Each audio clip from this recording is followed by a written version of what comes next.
Hello and welcome. Just a quick shout out before we dive in to the case crew. That's what I'm calling this incredible community from here on out. You guys have been sharing theories, breaking down timelines, and showing up every time. Thank you so much. This is your space, your investigation, and today we've got a lot to go through. Big things are coming in the world of true crime, and this is a case that demands our full attention. The story of Madeline Soto, a bright, gentle, 13-year-old girl whose life ended far too soon, is heading back into the spotlight. Her accused killer, Stephan Sterns, is set to face trial on the 22nd of July for serious charges related to SA. And that's just the beginning. In September, the murder trial begins. And it's a death penalty case. As new details continue to surface and prosecutors prepare to lay out their case, now is the time to go back, to revisit exactly what happened in the lead up to Madeline's disappearance. The contradictions, the evidence, and the lives forever impacted. This isn't just a case, it's a reckoning. One that could finally bring long overdue justice. So let's go back to the beginning and take a clear-eyed look at every single piece of the puzzle. I'm Fiona, and this is Case Continued.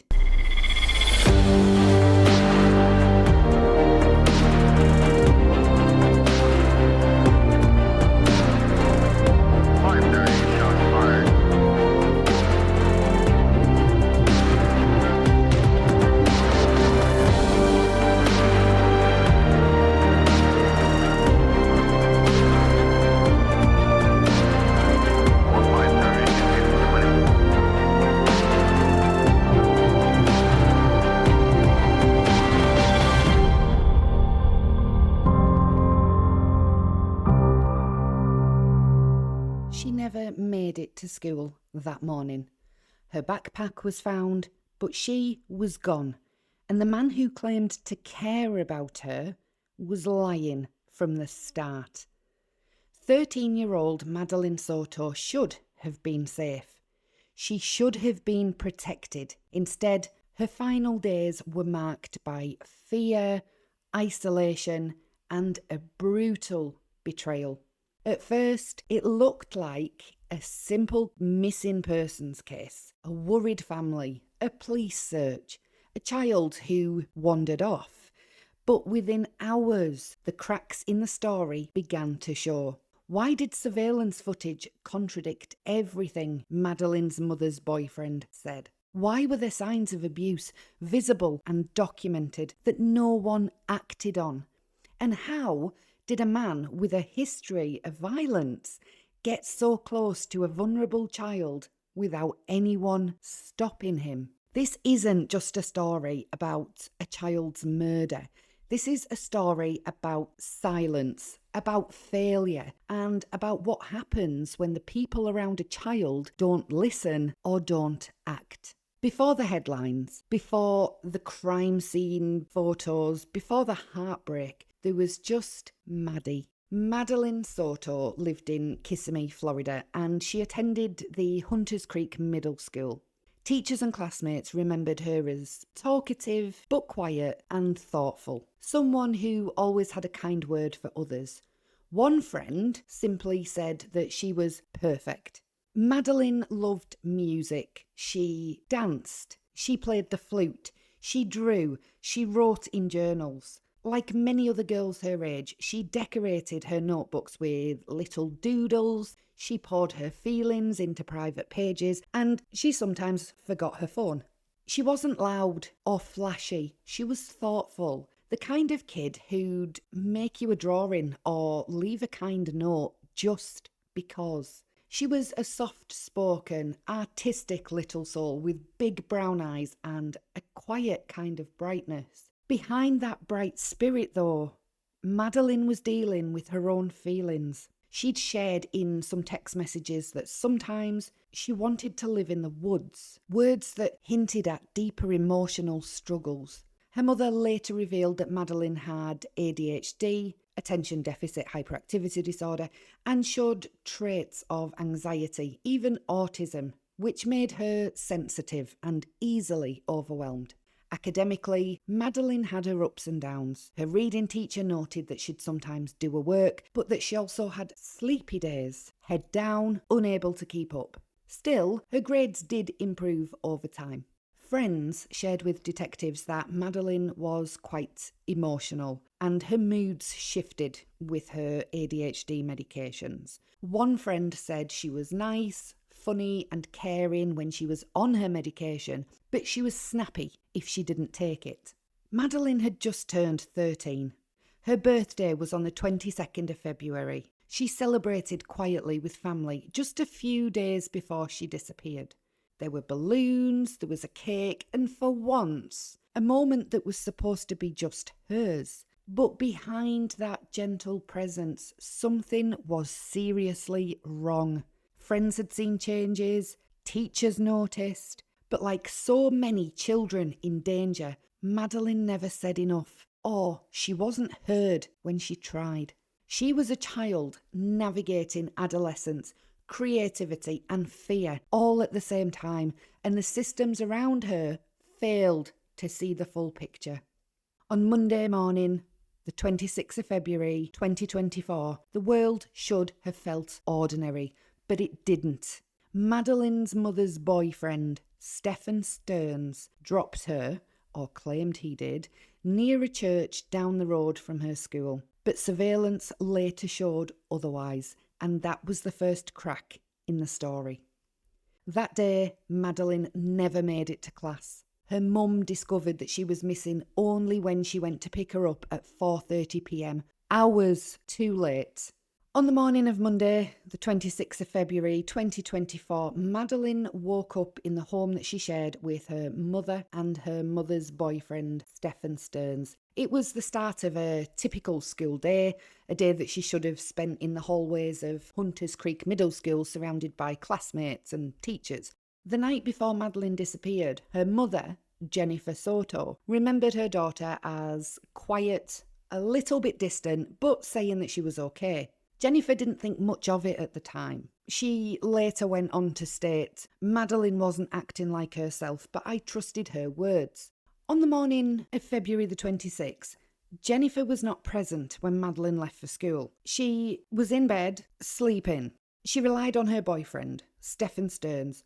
Stephan claimed he dropped Madeline off near a church down the road from her school at 8:30 a.m, with Madeline saying that she would walk the rest of the way to class. But the surveillance video from the area contradicted this claim. Cameras recorded no sign of Madeline near the church at that time, and there was no evidence at all that she'd walked towards the school. School staff later confirmed that Madeline was not seen at school that day. She didn't check into her classes and she wasn't there eating lunch with friends. Hours later, around 4:30 p.m, Madeline's mother arrived at the school to pick Madeline up, only to discover that she'd never turned up there.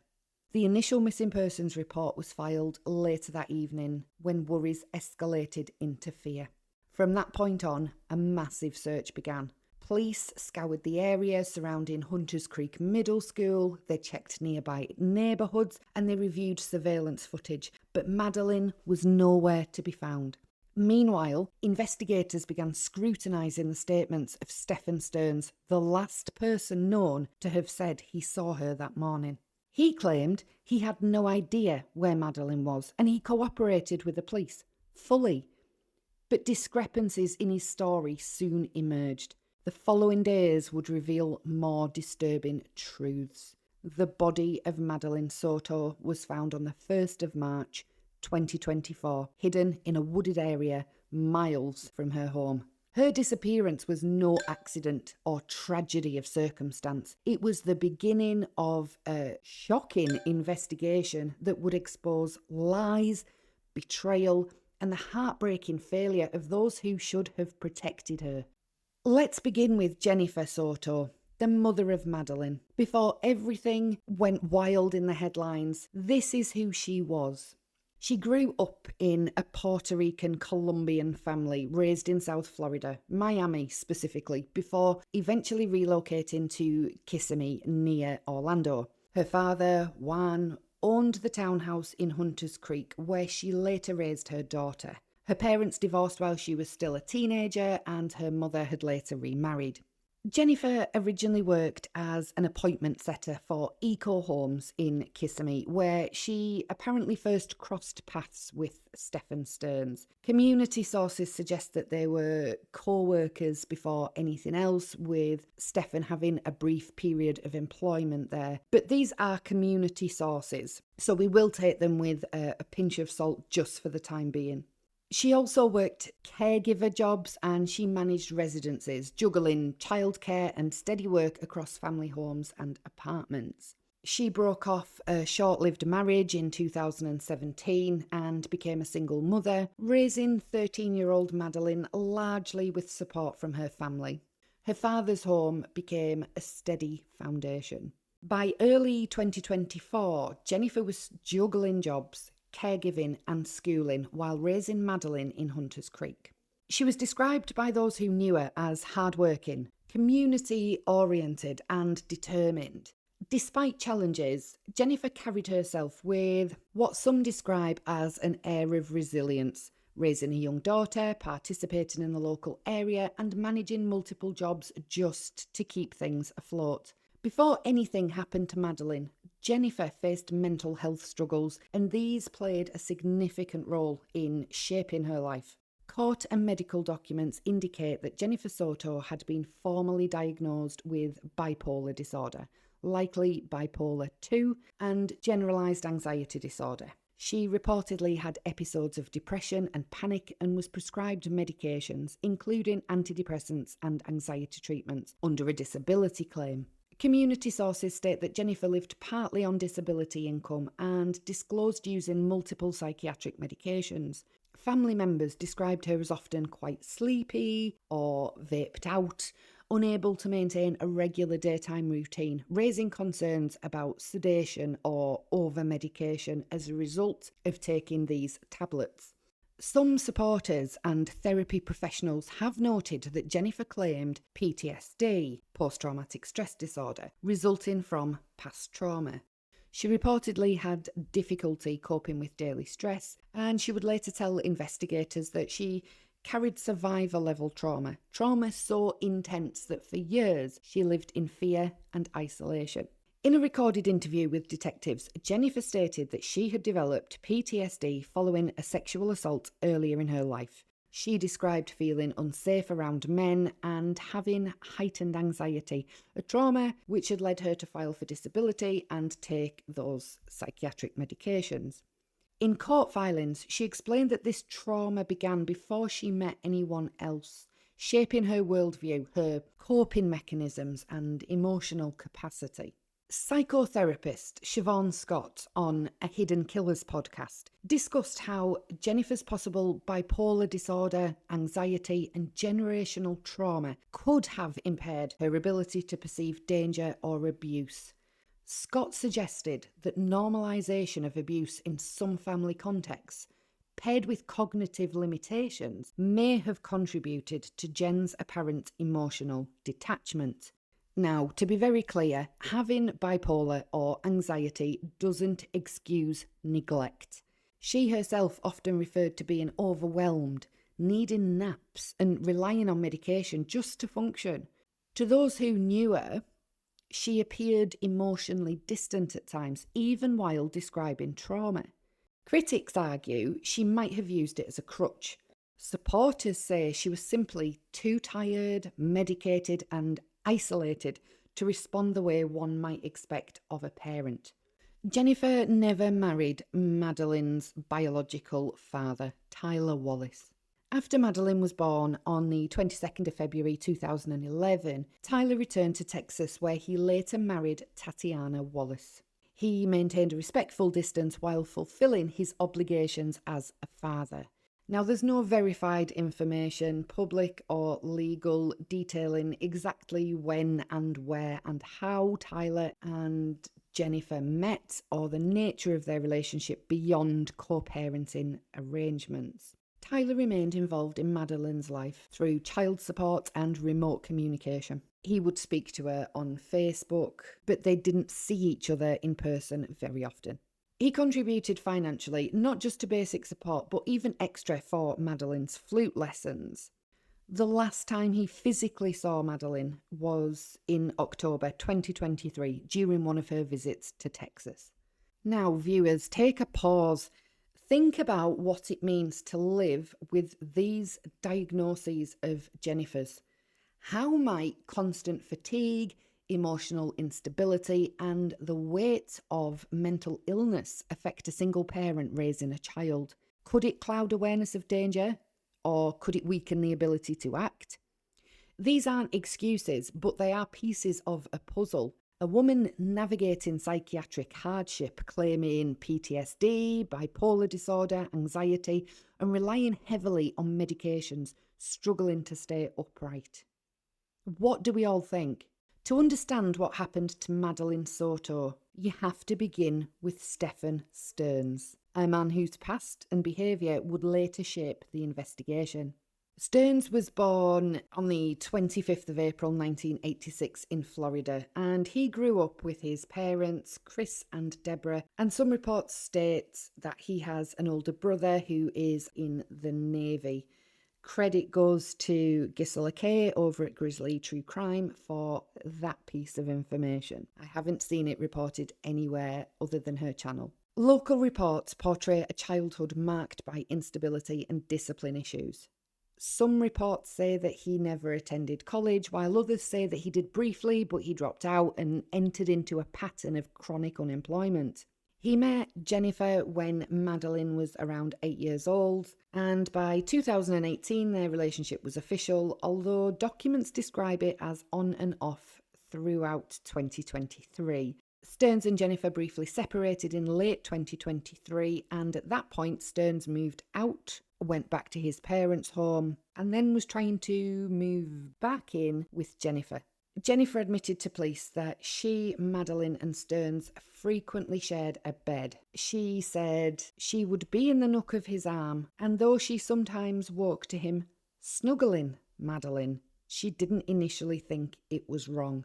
I just can't get my head around that. This is not the child's biological father. This is the mother's boyfriend, who might have been on the scene for some time, but snuggling. She would wake up to him snuggling Madeline. It's just, wow. I'm all for, people coming into relationships and taking responsibility for any children that are involved. They are fabulous people. They have such a massive role in children's lives, and some are just the best step-parents in the world that anybody could ever wish for. And they're loving and they're responsive and they meet all of the child's needs. However, this is just beyond odd. Why would they all be sharing a bed? I don't have the words for any of this, in all honesty. Now, Sterns' parents later claimed that he had suffered a traumatic brain injury as a child.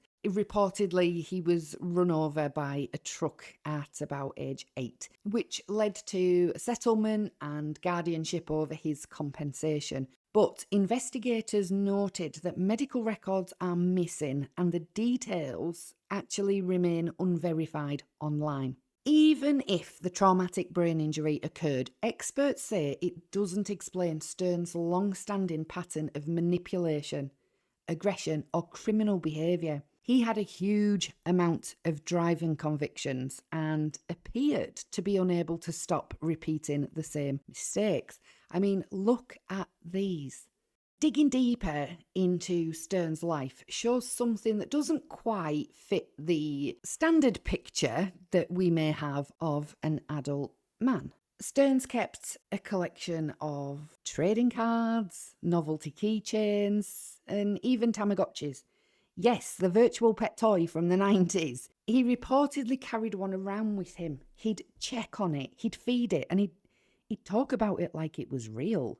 Now, on its own, owning a Tamagotchi isn't incriminating in any way, But when you really think about it, it does add up to a troubling psychological profile. One where a man who never seemed to mature emotionally was finding ways to insert himself into the world of a 13-year-old girl. It wasn't just the toys. Sterns had a fascination with childlike things, cartoons, anime, plushies. I'm going to stick up for all three of those things. Anime especially, some of that content is geared specifically towards adults. Grave of the Fireflies, etc. They're not exactly things that, a 6-year-old child is going to sit down and watch. However, when it's combined with his obsession with Tamagotchis and behaving like this is a real pet in the real world, it is quite bizarre. Sources close to the family said that Sterns would sometimes show off collectibles to Madeline and sometimes her friends, and he'd laugh along with their reactions like he was just another kid in the room. Except he wasn't. He was a grown man. And what might have started as a quirky trait took on a far more sinister undertone once the truth came out. Because then we have the Reddit profile. Using aliases, Sterns posted frequently in Tamagotchi fan groups, Disney groups and Warhammer groups. He showed off his collection of Nerf guns. His Reddit history shows an obsessive engagement with themes of childhood, but filtered through the lens of an adult. This digital trail paints a picture of a man stuck emotionally at adolescence, but with adult desires and unchecked boundaries. And that combination, as we know, made him extremely dangerous. Now, you might say liking cartoons or Tamagotchis doesn't make someone guilty of a crime. Of course not. But when you have that in the same psychological bucket as violent tendencies, grooming behaviour, and an existing criminal record, it's not harmless anymore. It becomes part of a pattern, an emotional regression, a cultivated image of somebody who could blend in with kids, relate to them, and gain their trust before breaking it. And that's exactly what happened in Madeline Soto's case. So on Monday the 26th of February 2024, Madeline Soto goes missing. Do they speak English? Yes, this is Mom. This is Mom? Okay. Hey there. Hi there. Hey there. Hey there. What's going on? So, my daughter was dropped off close to school this morning, but never made it. I went to pick her up from school. I'm sorry, one second. Yes. Go ahead, sir. Are we looking for another kid, or we have a kid? Looking for another one. Alright, people are still on the scene, let's put that out in the hospital location. How long? 13. I'm trying to get there right now. Absolutely. Okay. All right. So she was supposed to be dropped off at school, didn't make it to school. Didn't make it to school. I went to pick her up from school today, Okay. and she never came out. They announced it over the speaker, and I'm just like, maybe she walked here, because sometimes she'll walk here to this office. Mm-hmm. I came here, nothing. I went back to the school, they were closed. I got an email from the school saying she was absent, but I also messaged her teacher, and he looked at her entire attendance today and saw that she was completely not at school today either. Okay. So she never made it. Okay, what's her name? Madeline. Madeline. Madeline. Last name? Soto. S-O-T-O. S-O-T-O? Yeah. Date of birth? February 22nd, 2011. February 27, 2000? 22nd, Oh, sorry, 22nd, 2011. 2011. Just her 13th birthday. 1418 Charlie 45, what's the name of the single aid? Madeline Soto, age 13. I'm trying to get a clothing description now. What was she last seen wearing? 26 County Charlie 45, people hit my call 931, it's the same call. Green hoodie. Green hoodie, White Crocs. white Crocs, Either blue or black pants. I think black shorts. Black shorts. Yeah. black shorts? Okay. Black shorts. Alright. Do you know if she has like friends in the area? She does, but she doesn't know where they live. She doesn't know where they live. Okay. I asked all of them. 10-4-1937. Okay. It's just like, did she like have any places that you guys know that she'll usually be at? Any friend's house? Any places that like she likes to hang out? Typically, No. Not typically. No. Okay. Just give me 1 second. Let me see if I get some. thank you. No problem. And what school she goes to? Hunters Creek Middle School. Hunters Creek Middle. All right, cool. 125.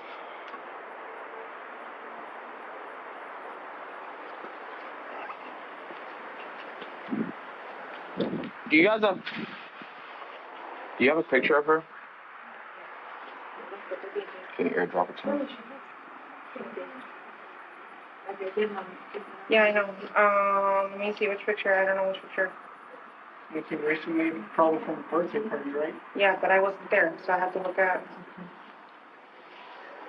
What's up?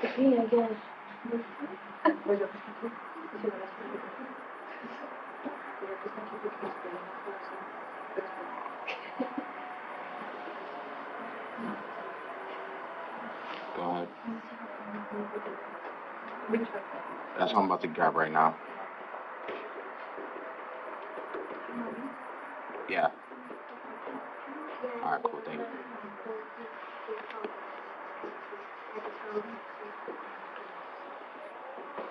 Is this a good enough picture, or do you need a whole Yeah, body that's picture? perfect. Okay.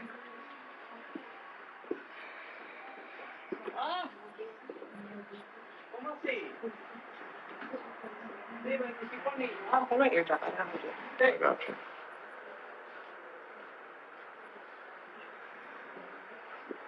Okay, where's the photo? Right there. If I'm not that. That's fine.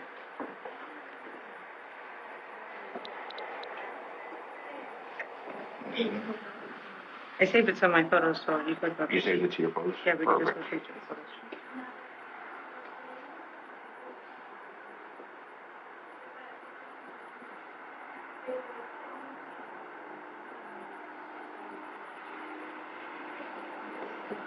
Okay, perfect. Give me a second. I'm gonna send it out right now to my other guys. At approximately 6:53 p.m, the Orange County Sheriff's Office received a call for service referencing a missing juvenile. At around 7:48 p.m, Deputy Frank Joseph responded. He first spoke with Jennifer, who advised in a verbal and sworn written statement that at around 8 a.m. that morning, she had observed Madeline getting dressed for school. At around 8:30 a.m, Stephan Sterns took Madeline to school and dropped her off near the intersection of Town Loop Boulevard and Hunters Park Lane. At around 4 p.m, Jennifer went to Madeline's school in an attempt to pick her up. However, she never came out of the school. Jennifer then searched the area for Madeline, and after not finding her, she contacted the police. Deputy Joseph also spoke to Stephan at this time, and he said that at approximately 8:25 a.m. to 8:40, he dropped Madeline off approximately 1 block away from her school. Stephan watched Madeline leave his vehicle and walk in the direction of the school. As Stephan was driving away, he said he saw what appeared to be Madeline searching through her book bag. And he didn't think anything of it due to the fact that Madeline was usually looking through her bag to find headphones so she could put them in before going to school. Stephan then drove to a vape shop, however, it was closed, and so he drove back to the residence. Stephan was home for approximately an hour before he travelled back to the vape shop, and after buying vape juice, he came back to Jennifer and Madeline's home and hung out with Jennifer for a while. He then went out to run errands and returned home at approximately 2:30 p.m. So this is what Jennifer and Stephan are originally saying on the night of the 26th of February, when Madeline is first reported missing.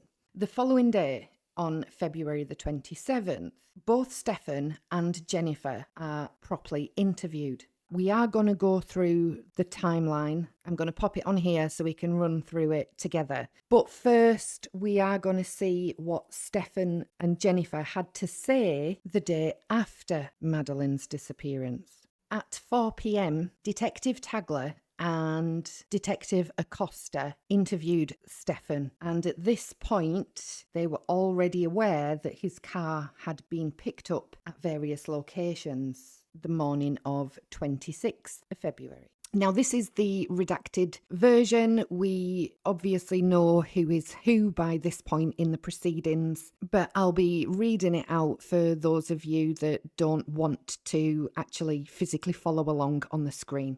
Stephan currently resides in Northport, Florida, but comes to Kissimmee, Florida occasionally to spend time with Jennifer and Madeline. On February the 25th, 2024, at approximately 8:45 p.m, Stephan arrived at Jennifer and Madeline's residence, located at, I'm not going to say the full address, but I'm sure you're all aware of it by this point anyway. When he arrived, Jennifer was still at work and he directed Madeline to get ready for bed. Once Jennifer arrived, she informed Stephan and Madeline that she would like to sleep in and directed them to sleep upstairs in the guest room. The following morning, Stephan and Madeline woke up at approximately 7 to 7:15 a.m. to get an early start so they could purchase food from McDonald's before school. Madeline and he left the residence between 7:30 and 7:45 a.m. and headed towards McDonald's, located at Town Loop Boulevard. On the way to McDonald's, Madeline slept the entire time, and once in the area, Stephan asked her if she still wanted McDonald's, to which she stated she did not. Stephan drove past McDonald's and headed towards the school.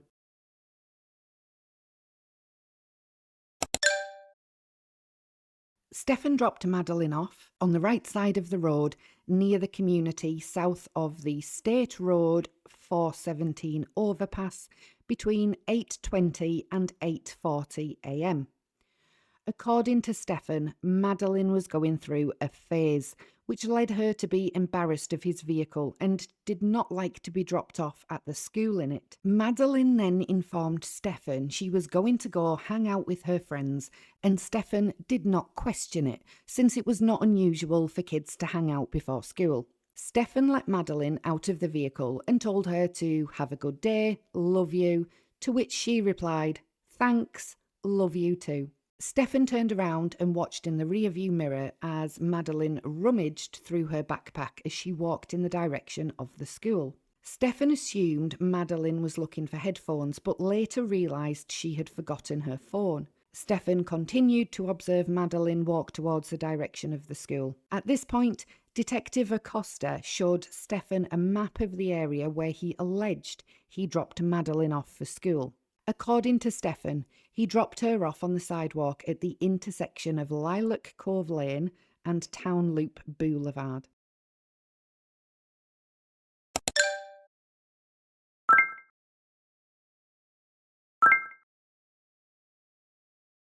Stephan stated this was maybe the 5th or 6th time he had dropped her off, and it was common for her to ask to be dropped off near the school. According to Stephan, Madeline enjoyed the cold weather, and at the time he dropped her off, she was wearing her hoodie. I asked Stephan if he pulled into the McDonald's plaza, to which he advised he did not, because she said she did not want McDonald's. I then asked if at any point he made a U-turn, and Stephan stated he made a U-turn at the church parking lot to try and sell her on a McDonald's one more time because he was still hungry. Madeline informed Stephan she just wanted to go to school, therefore they turned back around.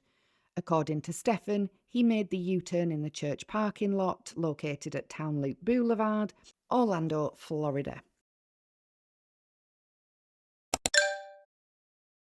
Detective Acosta showed Stephan a map that showed the school and McDonald's and asked Stephan to show him on the map his direction of travel. Stephan stated he was bad at reading maps, but he believed they came across Town Loop Boulevard. Stephan then stated when he drives to the school, he usually takes John Young Parkway and makes a left turn when he sees the McDonald's onto the same road as the school is on. According to Stephan, he uses landmarks to get to the school since he does not know street names. Stephan again stated Madeline said no to McDonald's and they had time to kill. Oh, those words. Therefore, he made a U-turn, probably by the church, and asked her if she wanted McDonald's again. When he dropped her off, Stephan asked her if it was okay for her to stay this early, and Madeline reassured him it was, and that she wanted to wait for her friends to get there. Stephan told her, "Have a good day," and I loved her. She said she loved me too, and turned around to leave, and Stephan could see Madeline in his rearview mirror walking towards the direction of the school as she rummaged through her backpack. After leaving the area of Madeline's school, Stephan went to the local vape shop because he needed more vape juice.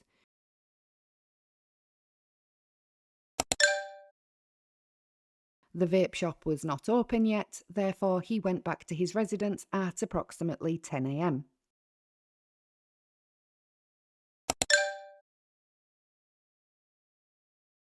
Stephan hung out with Jennifer for a little while, and approximately an hour later, he went back to the vape shop. At this time, the vape shop was open and he was able to purchase the item he needed. At around 11 a.m, Stephan went back to his residence and hung out with Jennifer again. I asked Stephan if Jennifer was home the first time he returned, to which he stated, "Yes, I think so." Then stated he was not sure because she had a blood appointment at some point during the day, and apologised, stating, "Sorry, everything is a blur." Stephan then stated he believed she was home because she was trying to sleep in as much as she could because she was messed up with her work schedule. I asked Stephan if he recalled what time he went to the vape shop, and he advised he believed around 11 a.m, stating it was only a 10-minute drive. Stephan stated the shop was called eSmoker Online Vape Shop, which is located at Hunters Oak Drive, Orlando, Florida. After making the purchase, Stephan returned home where he remained until approximately 12:45 p.m. At that time, Stephan left the residence, heading to the area of US 192 to run several errands. Jennifer had mentioned to Stephan she wanted to make a BJ's wholesale club list and wanted Stephan to be back in time to go with her to pick up Madeline. While on US 192, Stephan visited some card shops because he is a nerd and there was a new card that had been released. Stephan stated he visited Coliseum of Comics, stopped at a couple of Targets, and was going to go to House Rules Games on Oak Street and US 192. Stephan advised he did not make it that far because he got a flat tyre. I asked Stephan where he got his flat tyre, and he informed me it was on US 192 and he had pulled into one of the plazas. Stephan then stated it had been about 10 years since he changed a tyre and had made many rookie mistakes in the process and ended up pinning his thumb in between the jack and the frame. I asked Stephan which plaza he pulled into, and he stated he was not sure, but he believed it was before Oak Street. Stephan then stated he did not make it back in time because he got a flat tyre and Jennifer left to pick up Madeline without him. Stephan called Jennifer to tell her what had happened and apologised profusely for not being back in time to go with her to pick up Madeline. Once back at the residence, Stephan hung out and straightened the apartment as he waited for Jennifer and Madeline. Jennifer then contacted Stephan to let him know Madeline had not come out. At this time, Stephan began getting worried and started making phone calls to Madeline's family, asking them to be on the lookout since she may be walking to them. According to Stephan, this is when everything started going downhill. I then asked Stephan if it was normal for Madeline to not have her phone, to which he replied Madeline was severely ADHD, as is her mother and he. Stephan advised due to this it was not unusual for her to forget her phone. I asked Stephan if she was on medication for ADHD, and he stated she normally took her medication but had not done so the week prior due to being at her grandparents' residence most of the week, resulting in Madeline being very spacey. Stephan then stated Jennifer's hours had changed at work, which was why he had driven up here to help. As Detective Acosta was reviewing the map, Stephan asked if he had messed up his streets again and reiterated that he was bad about streets in the Hunters Creek area. I informed Stephan he mentioned he made a U-turn at the church to see if she wanted McDonald's again, to which he agreed. I asked Stephan if he had gone anywhere else since they had time to kill. To which he stated no. I asked Stephan if there was any reason why he would be back on John Young Parkway, and he stated when they tried going to the McDonald's the second time, he would have made a left instead and looped around. I asked Stephan to show me on the map what he was referring to. Stephan stated he was originally going north on John Young Parkway, turned left at the McDonald's, Town Loop Boulevard, towards the school, and made the U-turn at the median located at Lilac Cove Lane and Town Loop Boulevard. Stephan then went back to McDonald's with still time to kill, and she again stated that she did not want McDonald's, so he gave her a cheese Danish pastry he had from home. Stephan headed north on John Young Parkway, turned eastbound on Town Centre Boulevard, and made a right towards the school. I asked Stephan if he recalled what time he dropped her off, and he advised he estimated it was around 8:20 to 8:40 a.m. I asked Stephan if he had the Google Maps application on his phone, and he advised he did, but he was not mapping it at the time. At this time, I asked Stephan if he would mind if I looked at his map, to which he stated he did not, unlocked his phone and handed it to me. As I reviewed Stephan's Google Maps, Detective Acosta confirmed once again the route he took that morning. Detective Acosta informed Stephan he stated he had gone up John Young Parkway, through Town Centre Boulevard, and made a right on Town Loop Boulevard before he dropped her off before the underpass south of the church. Stephan again stated Madeline enjoyed the morning walks when the weather was cold and how she did not like to get dropped off in his car because it was an image thing. Stephan informed Detective Acosta the bell usually rings at around 9:15 a.m. and he had dropped her off that morning earlier than typical since they had made really good time. Stephan confirmed again watching Madeline walk towards the direction of the school. I asked Stephan if he would mind if I checked if he was logged on to his Google account, and he replied that he was not logged on, but that it was okay for me to check. While I looked through Stephan's Google history, Detective Acosta continued to speak with Stephan. Stephan advised Detective Acosta the morning he dropped Madeline off to school, she had her school laptop, which should still be with her. Stephan described Madeline's backpack as black with greyish hibiscus flowers on it. And Detective Acosta asked Stephan if Madeline had ever run away for any amount of time, to which he stated Madeline was very dependent on them and would probably not know what to do if she were to run away. Stephan also stated Madeline was not the type to run away and that she was a good kid. Stephan informed Detective Acosta that Madeline had been tested a while ago and showed signs of being on the spectrum of autism and had been diagnosed with autism, but was later advised she was not autistic. I confirmed with Stephan he used Google Maps for directions, to which he stated, yes, go places, search addresses, look at store hours, write reviews. It's a pretty new phone though. As I looked through Stephan's Google Maps account, I noticed he did not have recorded travel on the account consistent with the driving he informed us he had done on the 26th of February 2024 and the 27th of February 2024.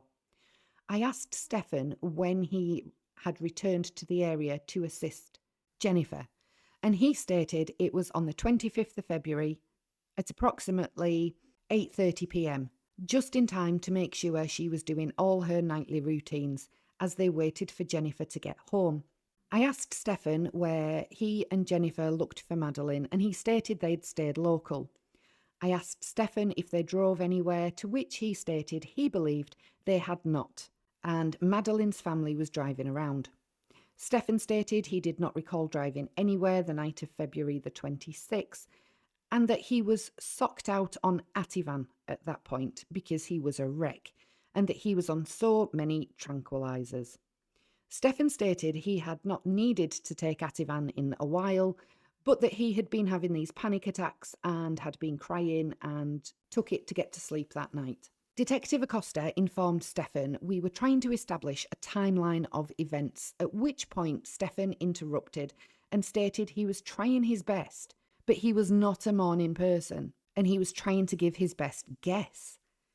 Detective Acosta then stated we knew he drove north on John Young Parkway, had made a left at the McDonald's, which Stephan agreed, and that he mentioned he had dropped her off around 8:20 to 8:40 a.m. Detective Acosta asked Stephan what time he believed he made the first left at the McDonald's, which he stated it was either around 8 a.m. or 8:15. Detective Acosta showed Stephan on the map the direction he stated he had travelled, which he again confirmed. Detective Acosta pointed out to Stephan the direction he continued to mention he had travelled was northbound on John Young Parkway. Detective Acosta then asked Stephan why his vehicle was seen travelling southbound in the direction of Kissimmee. Stephan stated he was sorry and that he had forgotten his gate clicker and had driven back to his residence.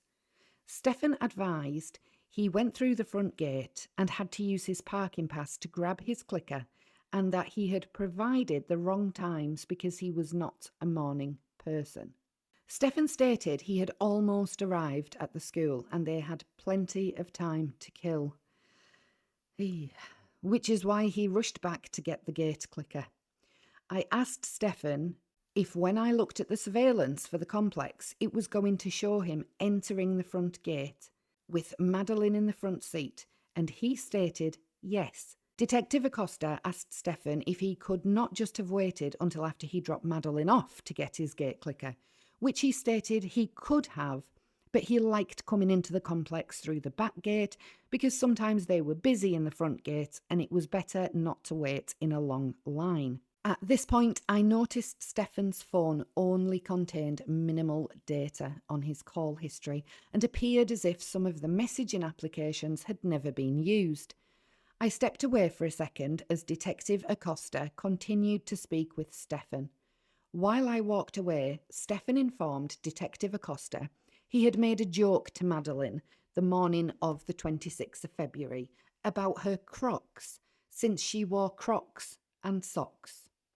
Stephan described Madeline as a very good girl who brought a lot of joy, and it did not feel the same without her around.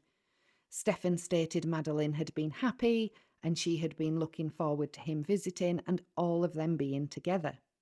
Stephan stated Madeline called him her bonus dad, advising they had a very strong bond and that she knew nothing but love in the household. Stephan stated Madeline was doing well in school and she was also singing. He then stated Madeline had sang for him and it reminded him of the movie Sister Act, and he told her he was very proud of her. I returned to speak with Stephan and asked him if he would unlock his phone again, which he did. I asked Stephan if he had stated he did not have his phone the morning he dropped Madeline off. He replied he had forgotten it because he was too busy trying to get Madeline out of the door. I asked him if he had his phone when he went to the smoke shop, which he stated he did not the first time, but he did the second time. I informed Stephan when I was looking at his call history, I noticed he only had a call log for February the 27th, 2024, and asked if that was usual on his phone. Stephan stated, no, it's a new phone and, stupid. I went to do an update yesterday morning and I don't know what the fuck, pardon me, what the heck I did. But somehow, during the massive iOS update, I managed to factory reset my phone and lose all my contacts and information. I asked Stephan if he recalled what time that occurred, which he stated sometime while he was hanging out with Jennifer. I informed Stephan I was going to maintain possession of his phone at this time and asked him to please refrain from going back inside his vehicle. Stephan swore everything he told us was true. Now, what did Jennifer have to say? She was also interviewed by Detective Tagler and Detective Acosta. And again, I'll pop it on the screen, but I'll read through it for those of you that find it difficult because obviously it does go quite small in these videos. I introduced myself to Jennifer and I informed her that I was going to be the lead detective on this investigation, that is Detective Tagler. I informed Jennifer that Detective Hunt had provided me with a synopsis of what had occurred the day Madeline went missing. I informed Jennifer that I had been advised that she had a new job and that she had asked Madeline and Stephan to sleep upstairs because she needed to get rest, which she stated was correct. According to Jennifer, Madeline had her birthday party on the 25th of February 2024, beginning at 3 p.m. and ending at an unknown time. Jennifer had not attended due to being at work. Jennifer advised her sister had dropped Madeline off at her house at approximately 8:30 p.m. and she believed Stephan had arrived shortly after that time. Stephan informed Jennifer that Madeline had taken her nighttime medication and was getting ready for bed, which consisted of taking a shower. Jennifer arrived at the house from work at approximately 10:30 p.m. and sent Madeline and Stephan to bed at approximately 11 p.m. I asked Jennifer where Madeline and Stephan slept, and she stated upstairs in bedroom number 4. I asked Jennifer if it was normal for Stephan and Madeline to sleep in the same room, to which she stated sometimes she would send them upstairs when she needed a really good night's sleep. Jennifer also advised that sometimes they would all sleep together in a king-size bed, and other times Stephan would sleep upstairs, meaning Madeline and she would sleep alone. Jennifer advised it usually depended on everyone's schedule the following day. I asked Jennifer what time she had woken up on the 26th of February, to which she stated she believed sometime between 8 and 8:15 a.m. because Stephan had gone into the room to put the leash on the dog. Jennifer got up to assist Stephan with placing the leash on the dog because she did not want him to pee on the bed. Jennifer heard people in the kitchen, and as far as she knew, Madeline had gone downstairs to get ready for school. Jennifer then stated Madeline had a makeshift room in the living room that had a television, a desk, a dresser, and a bed. Madeline only used this room to hang out and would never sleep there. I asked Jennifer if she visually observed Madeline on the morning of the 26th of February, to which she stated no. I asked if she had heard her, and she stated she heard people in the kitchen, but was not sure if it was her specifically. Jennifer then stated the last time she had physically seen Madeline was on the 25th of February at 11 p.m. when she had sent her to bed. On February the 26th, Jennifer got out of bed at approximately 9 a.m. and left the residence around 9:30 because she had a doctor's appointment scheduled for 10:15. Jennifer returned home between approximately 11 and 11:15 a.m. and believed Stephan was home at this time. I asked Jennifer what she and Stephan did when they reunited at the residence. Jennifer stated they had chatted for a little bit, and she asked what happened. I asked what she meant, and she stated Stephan had called her at around 10:18 a.m. to let her know that he and Madeline had not gone to McDonald's as planned. According to Jennifer, Madeline and Stephan had planned to leave early and have a special breakfast at McDonald's, and he would then drop her off at school early because she wanted to arrive early. Stephan told Jennifer that on the way to school, Madeline was very sleepy and she wanted to sleep, not get McDonald's, and just wanted to get dropped off. He also wanted to let her know he left his phone at home by accident and had gone to the vape shop, but they had not opened on time. Stephan waited for a while in front of the vape shop, and after they did not open, he went back home. After hanging out with Jennifer for a while, Stephan left again to go to the vape shop and get what he needed. Jennifer then asked if I wanted the name of the vape shop because she believed it might be helpful if I wanted to look at surveillance. I then told Jennifer I was advised at some point Stephan had gotten a flat tire and he was not able to go to the school with her. I asked Jennifer to advise me how she became aware Madeline was not at the school. Jennifer stated she normally left her residence at approximately 2:30 p.m. and waited for about an hour for her to get out before the bell rang. Jennifer waited the entire time, and when the bell rang, she noticed Madeline was not one of the first to come out like she normally was. Jennifer then realised she was holding up the parent line, and it was approximately 4:10 p.m, so Jennifer drove away. Jennifer was not sure if Madeline knew that she was going to pick her up, Therefore, she drove to redacted, it's basically Madeline's grandmother's office, and checked on the way to see if she observed Madeline walking. When she arrived at her mother, Yolanda's job, she asked her if Madeline was there, to which Yolanda advised it was still too early. Jennifer then parked on Hunters Park Lane to see if she would see Madeline walking. At approximately 4:30 p.m, Jennifer knew Madeline should have reached Yolanda's office, so Jennifer went back to the office and asked if she was there and was told not yet. Jennifer then contacted Madeline's friend and asked if she was with them. The friend informed Jennifer that Madeline had not gone to school and that she was not in the first or second period. She then asked the friend, "What do you mean? We dropped her off close to school. She should have walked to school." The friend informed Jennifer that Madeline was not in any of their periods. Jennifer then began to panic because she believed something was wrong. Jennifer emailed a few of Madeline's teachers, and one replied saying Madeline had not made it to his class and had not made it to school at all. Jennifer began to freak out and contacted 911. I asked Jennifer if it was common for Madeline to not have her phone, to which she stated it was common for her to forget it because she has ADHD, is extremely forgetful and loses track of time.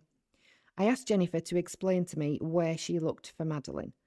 Jennifer stated, after speaking with Madeline's friend, she went to the school to confirm her attendance, however it was already closed. Jennifer backtracked and drove back to Yolanda's office. After Stephan heard Madeline did not show up, he went to Yolanda's office, and they all waited for law enforcement to arrive at the office, and they did not return home until they were done speaking with the police. I asked Jennifer where Madeline's phone was at the time she had gone to pick up Madeline, to which she stated she had taken it with her when she went to pick her up from school. Jennifer advised when Madeline forgot her phone, she would bring it to her when she would pick her up. Jennifer tried to look through Madeline's phone while waiting for the police, however she was in a panic and handed the phone to her sister and niece. They both went through Madeline's phone and they did not see anything weird on her phone. I asked Jennifer where they looked for Madeline, which she stated was in the Hunters Creek area, and they returned home at approximately 8 to 9 p.m. I asked Jennifer if they went back out after that, to which she advised Stephan had gone back out in the middle of the night in her vehicle. I explained to Jennifer her residence was going to be secured and everyone was going to have to stay somewhere else for the night. I also explained Stephan's car would be towed to the sheriff's office for processing because Madeline was last seen in Stephan's car. I provided Jennifer with my cell phone, asked her to let me know where she and Stephan were going to stay, and explained to her that she could call me at any time if she needed to speak to me. So, we have both Stephan and Jennifer's first statements to the police. What are we thinking? Are the stories matching? Does anything seem amiss? Like I said, when Madeline went missing, police were obviously searching for clues. And they found a few. Let's break down the actual timeline, not Jen Soto's and Stephan Sterns' version. In the morning of the 26th of February, at 7:04 a.m, Madeline's phone is unplugged from the charger. At 7:05, Madeline's phone moves 113 steps. At 7:15, Madeline's phone moves 50 steps. At 7:16, Madeline's phone is powered off. This pattern of Madeline's cellular phone use is not typical of her normal day, which kind of shows that this activity was most likely not physically done by Madeline herself. At 7:30 a.m, Sterns is seen driving his vehicle to the dumpster in Venetian Bay Villages. Sterns is wearing a red shirt and tan pants. He exits the vehicle and throws away 2 large white trash bags. In the passenger seat of Stephan's vehicle is a white female wearing a green sweatshirt with her head slumped over to the left. The positioning of the female does not appear to be normal, and she doesn't move while Stephan is exiting or entering the vehicle. The female appears to be Madeline. At 7:35 a.m, video evidence recovered by authorities showed Sterns discarding items in a dumpster at the Kissimmee apartment complex at 7:35. At 8:10 a.m, Sterns is captured driving on John Young Parkway, approaching Thacker. At 8:19 a.m, surveillance video shows the girl in Sterns' vehicle, and she is believed to already be dead. At 8:30 to 8:40 a.m, Sterns states he dropped Madeline off at Peace United Methodist Preschool and watched her walking towards her school. At 8:33 a.m, Sterns exits the rear of the Venetian Bay Villages complex. Madeline is still in the front passenger seat in the same position. At 9:01 a.m, Sterns is driving north on International Drive and Central Florida Parkway. Madeline is still in the front passenger seat and still in the same position. This confirms that Sterns did not drop Madeline off at or near her school as he had previously stated. At 9:19 a.m, Jennifer's phone is removed from its charger. At 9:28 a.m, Hunters Creek Middle School classes start. At 9:30, Jennifer's roommate, Angelica, wakes up. Between 9:30 and 9:45, Jennifer leaves for an appointment. At 9:40 to 10 a.m, Sterns claims he's waiting for a vape shop to open. At 9:40 a.m, Sterns actually enters a parking garage. At 10:14 a.m, Sterns enters Venetian Bay Villages through the east gate. And at that point, Madeline is no longer seen in the vehicle. At 10:15 a.m, Jennifer has her blood work appointment. At 10:18, Sterns calls Jennifer to let her know that he and Madeline did not go to McDonald's before he dropped her off at school because Madeline didn't want to. At 10:30, we find from one of the roommates' statements, Angelica, that at this time Sterns was acting oddly and he was going upstairs and downstairs and he was in and out of the apartment that morning. Sterns was also washing clothes, which Angelica had never seen him do. At 10:54 a.m, Sterns makes a second trip to the dumpster. His car again parks by the workshop near the complex dumpster. The male exits the vehicle, now wearing a blue shirt, and again throws something into the bin. At 10:55 a.m, Madeline's phone moves 8 steps. At 11 a.m, Jennifer returns from her appointment. At 11:03, Sterns is driving in Venetian Bay Villages, then exits the main gate. His silver Lincoln MKZ is observed passing the intersection of San Sebastian and San Vital within the complex. The vehicle then exits the complex through the main gate. At 11:22 a.m, Sterns drives to the vape shop, makes a purchase for some juice, and leaves shortly thereafter. At 11:56, Sterns enters the rear gate of Venetian Bay Villages complex. At 12:12, Sterns factory resets his phone. A factory reset requires navigating through phone settings and entering a password or a PIN if necessary. This just contradicts his claim that the reset was accidental or due to a phone update. That just doesn't really happen. I don't know why he even came up with that. Unless somebody else has experienced this happening to them. In my life, I've never known it happen. But if you've had it happen to you or know somebody who it's happened to, please just do pop that in the comments because it would be good to know. At 12:44 p.m, Sterns again exits the rear gate of Venetian Bay complex. Between 1 and 2:30 p.m, Sterns was seen driving on State Road 192, Old Hickory Tree and Nolte Roads. It's believed that he had a flat tyre and was possibly seen changing it in this area. At 2:37 p.m, Madeline's phone moves 54 steps. So we're assuming that this is the time when Jennifer would be going to pick Madeline up from school and so was potentially taking the phone with her. At 2:43 p.m, Sterns enters the rear gate of Venetian Bay Villages. His vehicle is then observed returning through the rear gate of the apartment complex, also at 2:43. At 3:24, Sterns returns to the workshop area for his third dumpster trip of the day. The same male, caught on video, again throws some items into the dumpster and leaves. At 3:28 p.m, Sterns immediately returns to the workshop area to make dumpster trip number 4. After throwing away more items, the male, caught on video, leaves. At 3:40 p.m, Jennifer's roommate, Angelica, leaves the apartment to go to work.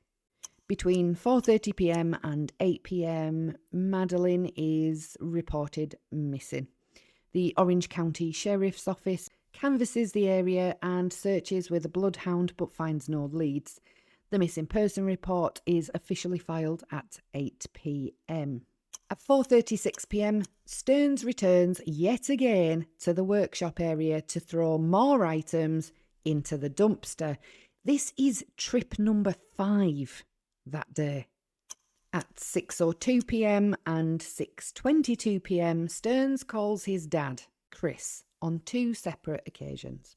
At 6:53 p.m, calls 911 to make a missing person report. She went on to call 911 2 different times after the initial call to Orange County, wanting to know why deputies hadn't responded yet. At 7:35 p.m, body cam footage showed Jennifer and Sterns at the insurance office, and Sterns showed police the drop-off point for Madeline. At 7:48 p.m, Jennifer received a call from the principal at Madeline's school while she was at the insurance office. At 10:28 p.m, police review the church surveillance video and speak to Madeline's aunt. At 11 p.m, Jennifer's roommate, Angelica, returns home from work. When officers arrived, Stephan appeared concerned and he was visibly upset. He didn't know what had happened to Madeline. He was worried and he wanted everyone out there looking for her. He cried.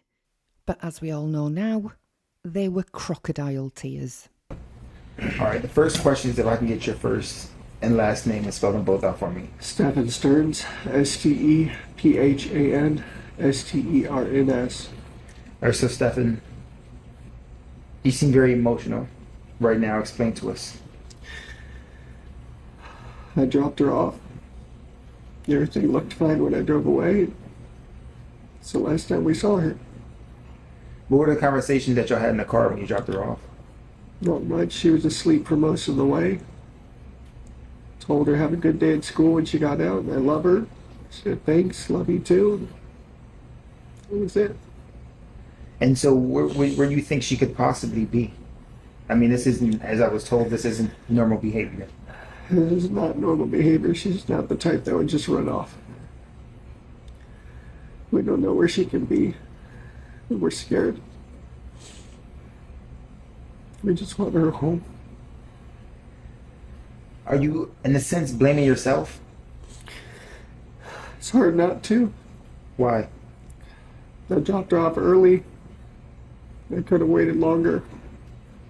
She looked okay. She was walking towards the school when I saw her. It was like any other day, so I went on with my day. It's hard not to blame myself. What has the conversation been with Jen since? She's been a lot stronger than me. She's been holding it together really well. And but it just keeps coming in waves. Just the reality keeps hitting. We don't know where she is. We don't know if she's safe. We're just scared. We just want her home. Have you, like, literally put boots on the ground, went out?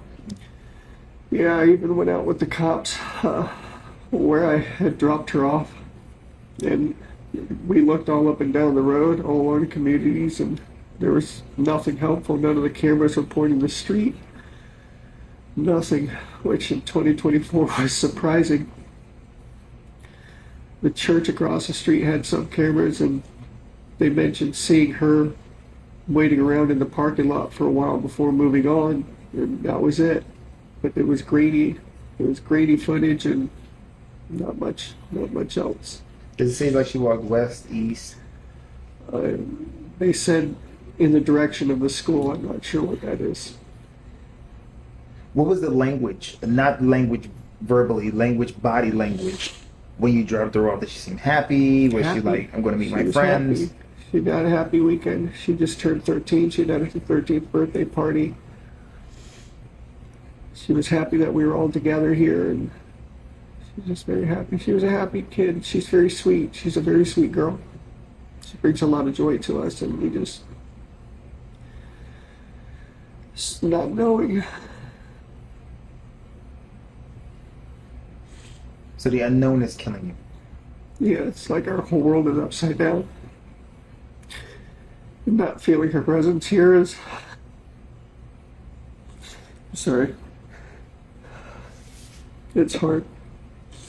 Oh no, you're fine. Don't need to apologize. What do you want our viewers to know when they see this? She's a sweetheart. She's a very sweet, kind girl. Just please be nice to her. Bring her home if you find her. Tell her that we love her. Wherever she is, I hope she's okay.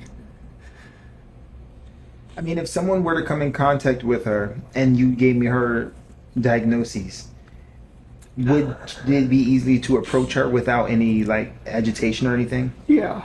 She's a good kid. She's a good kid. If you can sum up in one complete sentence, waking up, getting ready to drop her off at school, dropping her off at school, to now speaking to me after talking to the police about her being missing for over 24 hours right now. In one complete sentence, what would that be? A living nightmare. It's a living nightmare. They started off like any other. And I just want to wake up and just get hit with waves of the reality. Just it's setting in. As soon as it got dark last night, we started falling apart because we knew it wasn't going to come to an end. And now we're going on 24 hours and still nothing. It's conflicting reports here and there. People say they see this or that. None of it's conclusive and none of it's helpful. We just want our baby girl back. Tom, any questions? No, I'm good. Thank you. I'd be really interested to know how many of you that were watching all this unfold thought that he had something to do with it from the very get-go. What did you guys notice when you saw him for the first time when Madeline first disappeared? What did you all think? What about Jennifer? Good. So the first question is if I can have your first, your last name, and spell them both out for me. Okay. Jennifer Soto, JENNIFER Mother. Mother. Jennifer, tell me how you feeling right now. I feel like I can't breathe. All I keep thinking about is, where is she? Is she safe? Is she okay? But we're all a wreck. My entire family is a mess. We're just so worried. When did you first realize, or when did you file a missing report?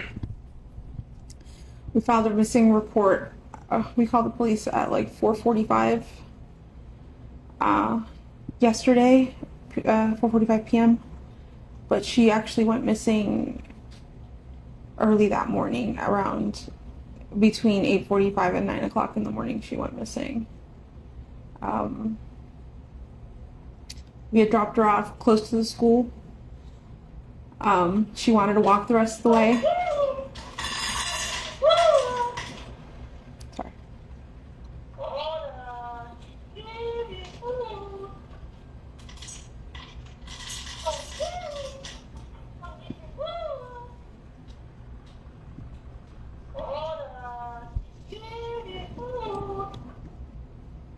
That should be it. Sorry about that.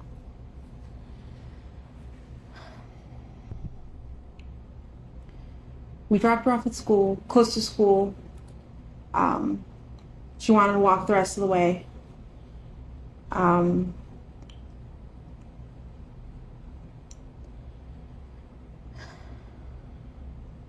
not sure what I'm allowed to share. You share whatever you feel comfortable sharing. I know you had conversations with detectives. Not sure what that conversation is, but whichever you feel comfortable sharing, that will put the awareness out there. Yeah, she was spotted walking by the church, by the middle school, on the cameras. They saw her hang out in the parking lot for a little bit and then get up and leave.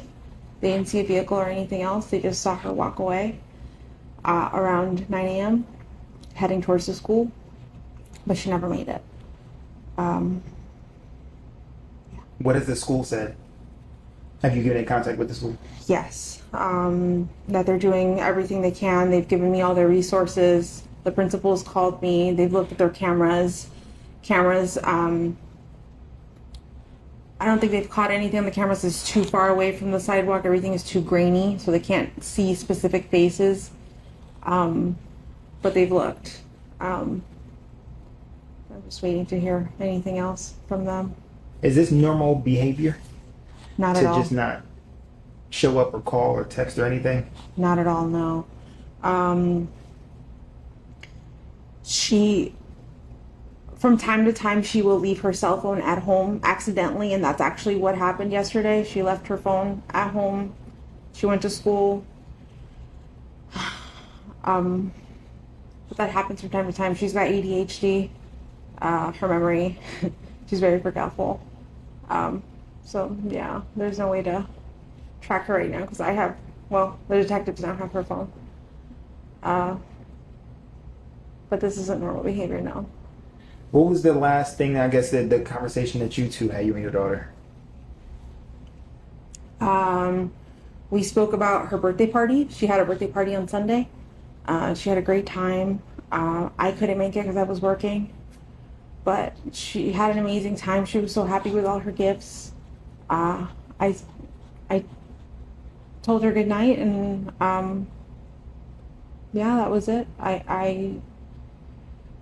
I was the one who took her to school in the morning. That was my partner. Yeah. 13? She's 13 years old, yes. 13, Madeline? Madeline. Madeline. What are you thinking right now?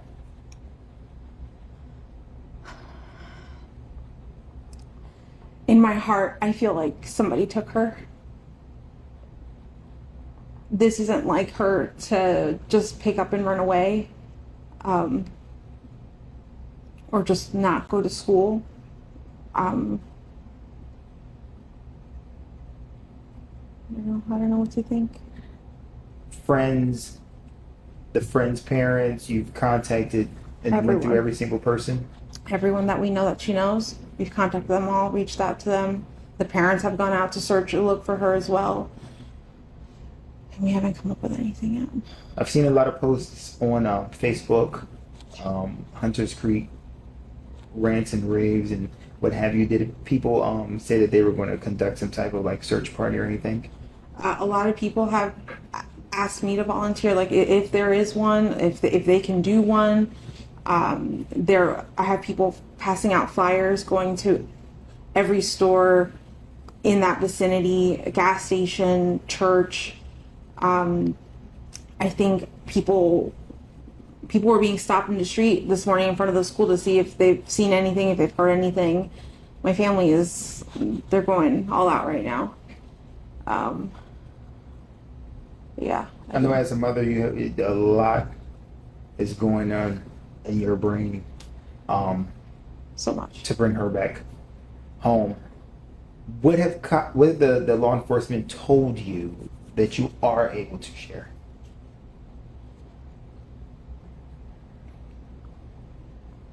I mean, that they're doing the best they can. They've had detectives come out, interview us. They took a piece of her clothing for the canine dog to see if they can sniff her out. I'm not sure when that's being done. Do you have any inkling where she possibly could be? Like if you would say, okay, last time I went to work and came back, she was at James' house or Sabrina's house, and maybe I forgot to check that house, or she played at this park one weekend, maybe she went back there or something like that. We've looked everywhere we could have thought, and anywhere she would have been. She would have known to wait for me at the school. But we did check where if she could have walked. My mom's office is close to the school. We checked there. We checked the walking paths that she could have taken. We've checked all of her friend's house. I think we've checked everywhere I could think of, honestly. What do you think, oh gosh, I just had to tip my tongue. What was she wearing? She was last seen wearing a green hoodie, black shorts, white Crocs, a black JanSport backpack with gray hibiscus flowers on it. And you said this is not like her Not at all. to even run away, an argument, anything like that to provoke her? She's never done anything like this, no. And we haven't had any arguments recently to have this outcome. What school? Hunters Creek Middle School. Tom, any questions? No. Is there anything that you think our viewers would need to know about the way you're feeling, the way the family's feeling, Madeline? We are desperate for any answers, anything that you could do to help. I'm here for it. Just please, if you see my daughter, just please bring her home. I just hope you're okay, Maddie. I hope you're safe. I hope you're not hurt. I just hope she's okay. When did you notice that she was missing? Because this was at the beginning of the morning. She got dropped off in the morning. We did not notice until after school pickup at 4 o'clock when I went to go pick her up and she wasn't at school. So we're going in 24 hours now. Yeah. Just about. Yeah. Nothing. Nothing. No word. No text message. No messages anywhere from her. I've looked at all her social medias. I've looked at all her games she could have played with. Any app. No weird conversations.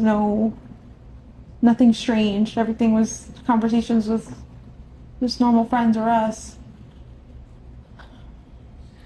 She knows how to get home by herself, as if, like, let's just say, to take a bus or an Uber or something like that. She would know how to get home alone, correct? I'm not sure. I don't know if she would know how to get home.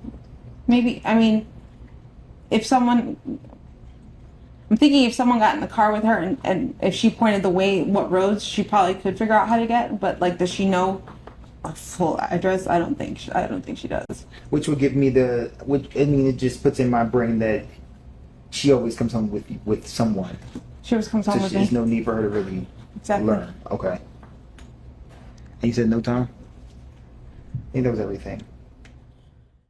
Did Jennifer know? Is Jennifer just an innocent mum who has lost her daughter and now struggling to cope with the aftermath? Or was there something seriously wrong in that entire household? Alright, I'm gonna leave this video here for today because it is quite a long one. I know there's been a lot of information to take in today as we've been going through statements and the timeline, so I do appreciate you all sticking with it. Please do hop in the comments, let me know your thoughts on this. If this has been of interest, please do make sure to come back for the next part in the Madeline Soto series. There are going to be updates from the court and we're going to continue breaking down this story and the failures that have been exposed because of it.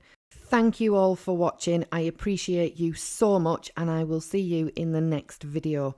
In the meantime, stay curious, stay kind and take care of yourselves. I've been Fiona and this has been Case Continued.